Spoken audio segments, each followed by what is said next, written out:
Get ready for action, because Mariners rookie Colt Emerson sent his family into a total frenzy after hitting his first MLB home run. This young player, just 20 years old, achieved something historic, becoming the youngest Mariners player to homer in a long time. We break down everything that led to this incredible moment and the excitement it brought to the Mariners fan base.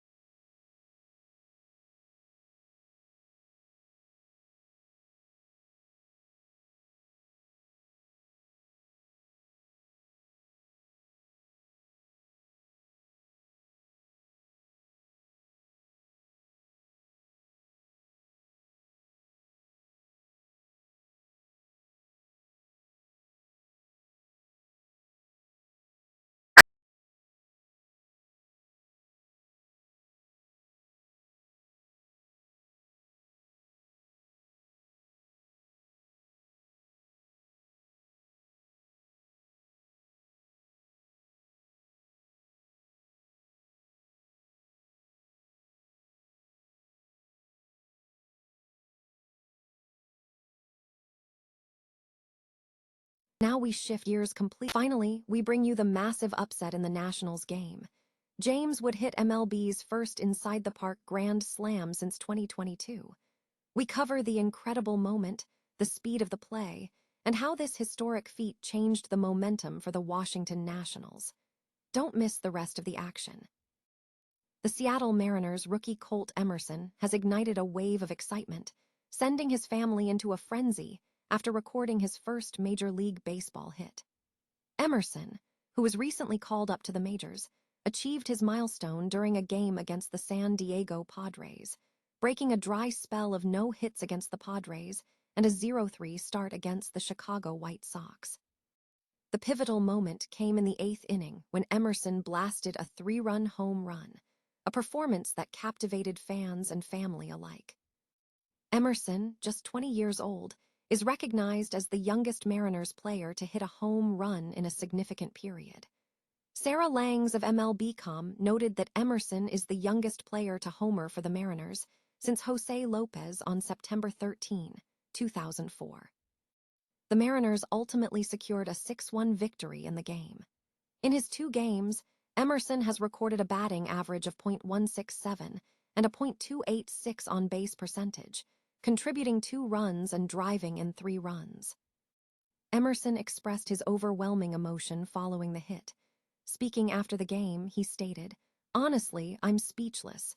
I'm really just happy that they were here and just so grateful that this is the way it happened. How can you not get emotional about that? Just the stuff that they went through to get me to this point. Gosh, they just went through a lot, and to finally see it put into life is just incredible." The Mariners maintain a strong position in the American League West, currently sitting second in the division with a record of 23-26. The team is set to continue its series against the White Sox on Tuesday night. The 2026 MLB season is already yielding stark contrasts, with some players exploding for success while others are facing significant struggles. Fansided has ranked the 10 most disappointing players so far, highlighting a concerning trend of underperformance across the league. On the pitching side, the focus is on Tatsuya Imai of the Houston Astros. Expected to be an integral part of the rotation after a substantial contract, Imai has struggled immensely, logging only 4 starts with a 9.64 ERA and a high walk rate, leading analysts to suggest the Astros are one of the most disappointing teams in the majors. In the hitting department, the disappointment is palpable. Stephen Kwan of the Cleveland Guardians, a consistent player, has been among the worst position players, slashing .201320.256 with minimal power and struggling to hit above the Mendoza line. Jazz Kishom Jr. has also fallen short of his ambitious expectations, achieving only 12 stolen bases against a goal of 50, with his overall offensive numbers not reflecting the potential suggested by his metrics. The New York Yankees have seen their best when Kishom is performing, underscoring the disappointment in his current output during a contract year. Further down the list, Trevor Story of the Boston Red Sox is facing a severe regression. After a career renaissance in 2025, Story's performance has plummeted, with his 47 WRC+ marking one of the third-worst marks in the sport. Similarly, Trea Turner of the Philadelphia Phillies has regressed both offensively and defensively, with his 75 WRC+ ranking below top performers, failing to live up to his contract value. Yuri Perez, who was expected to deliver a Cy Young caliber season after a healthy return, has also disappointed. Despite elite stuff, his command issues, evidenced by a high walk rate and significant home run allowance, have resulted in a 5.33 ERA across his starts. Corey Seager of the Texas Rangers has shown a significant drop in production, slashing .1792, 86353, highlighting availability issues as a major flaw this season. Fernando Tatis Jr. presents a baffling case. Despite elite hard-hit rate metrics, he is homerless, slashing, with 0 home runs. This is attributed to a career-high ground ball rate, suggesting an inability to hit fly balls. Bichette, despite his consistent batting average, is struggling for power, recording only 5 doubles and 2 home runs, placing him among the worst hitters in the league based on his WRC+. Finally, Cal Raleigh has regressed sharply, dropping from an MVP candidate to a subpar hitter with a 64 WRC+ and an OPS of .560, marking a significant downturn for the Seattle Mariners. The overall picture reveals a season marked by high expectations colliding with disappointing results for several key players.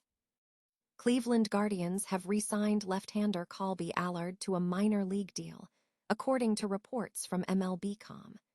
The move follows the team's decision to release Allard yesterday, suggesting he did not secure an immediate major league opportunity with another organization. Sources indicate that the Guardians' front office and coaching staff value Allard's capabilities as a depth arm, noting his ability to work multiple innings and fill a low-leverage relief role for much of the 2025 season. Last season, Allard posted a 2.63 ERA across 65 innings pitched, despite throwing a fastball that sat at 90 mph and maintaining a below-average 15.8% strikeout rate. While Allard is effective at locating the strike zone, he possesses fringy stuff. His performance metrics for the year included allowing 16 hits to concede 10 runs across 8 3/4 MLB frames. In his AAA Columbus tenure, Allard pitched 3 times, allowing 7 runs over 5 1/3 innings, accompanied by an uncharacteristic 7 walks. This re-signing marks the 5th minor league contract Allard has signed over the past 2 seasons, highlighting the Guardians' continued investment in his development within their system. The Washington Nationals have achieved a historic milestone, as James would hit the first inside-the-park grand slam in Major League Baseball since 2022. The feat was a dramatic culmination of power and speed, sending the Nationals into a significant comeback. The incredible sequence began in the second inning with 2 outs. Wood connected off New York Mets starter Nolan McLean's first-pitch sweeper, a ball that carried the opposite direction of his intended hit. Wood initially started a jog, mistaking it for a home run, before launching into a full sprint as third base coach Victor Estevez signaled for the celebration. It took James Wood 15.1 seconds to round the bases for the inside-the-park grand slam. The play was chaotic. Left fielder Nick Morabito attempted to make a play at the wall, but the ball deflected off his glove and was kicked into center field. Center fielder Tyrone Taylor appeared to check on Morabito before confirming the ball remained in play. The Nationals managed to cut the Mets' lead, tying the game at 5-4. This marks the second inside-the-park grand slam in Nationals history, following Michael A. Taylor's previous accomplishment. The team has 2 of the 3 inside-the-park grand slams recorded in the last decade. According to MLB.com, this is the 8th such feat in MLB's wildcard era since 1995. Analysts credit Wood's combination of prodigious power and acceleration for executing the play perfectly. Wood reached a top speed of 29.4 feet per second, sliding on his stomach to cross home plate and ignite the Nationals' rally.